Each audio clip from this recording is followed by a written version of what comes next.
Bonjour à tous, c'est Passion Aquariophilie. Aujourd'hui, on se retrouve pour une toute nouvelle vidéo. Et aujourd'hui, on va se poser des questions avant d'acheter des poissons. Donc on va s'en poser plusieurs, donc je ne sais pas encore le nombre exact parce qu'elles vont venir au cours de la vidéo.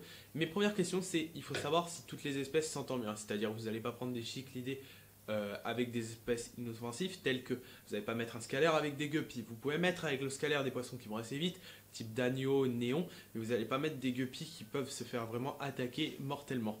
Donc déjà ça c'est la question de savoir quel poisson vous allez mettre avec quel poisson. Deuxième question.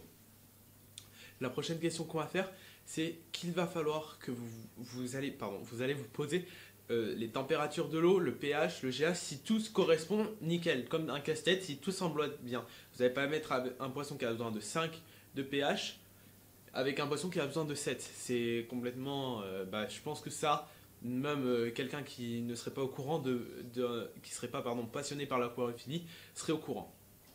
Troisième question.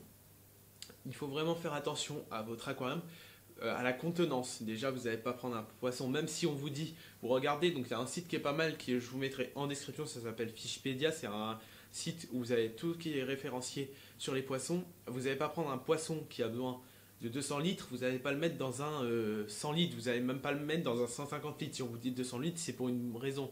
Donc après, comme je le dis dans toutes les vidéos, c'est pas la contenance qui compte, c'est surtout sur la longueur. Exemple, les scalaires ont besoin beaucoup de longueur médiane pour se déplacer. Donc il faut mieux que vous ayez une longue longueur d'un mètre 50, on va dire 1,20 m, ouais, approximativement, et avoir moins de contenance d'eau, mais avoir plus par contre de longueur, ça c'est beaucoup mieux. Quatrième question à se poser, c'est si les poissons sont assez fréquemment malades.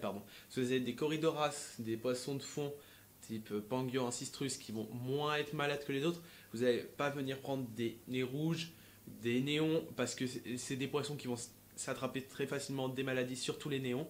Donc à conseiller de prendre des poissons qui ne s'attrapent pas forcément des maladies si vous êtes débutant.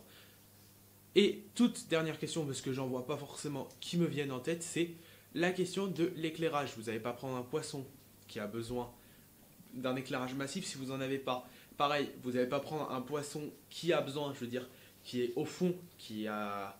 Il faut aussi rechercher, c'est ça, la texture du sol. Les corydoras, ça a besoin de tout petit, pas du gravier type quartz, sinon ça peut leur couper des barbillons.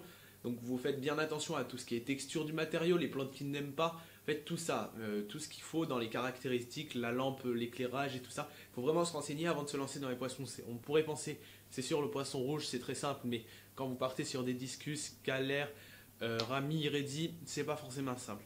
Donc voilà, donc n'hésitez pas à me dire en commentaire des questions sur lesquelles vous voudriez que je réponde en vidéo, et je le ferai bien volontairement en vous identifiant.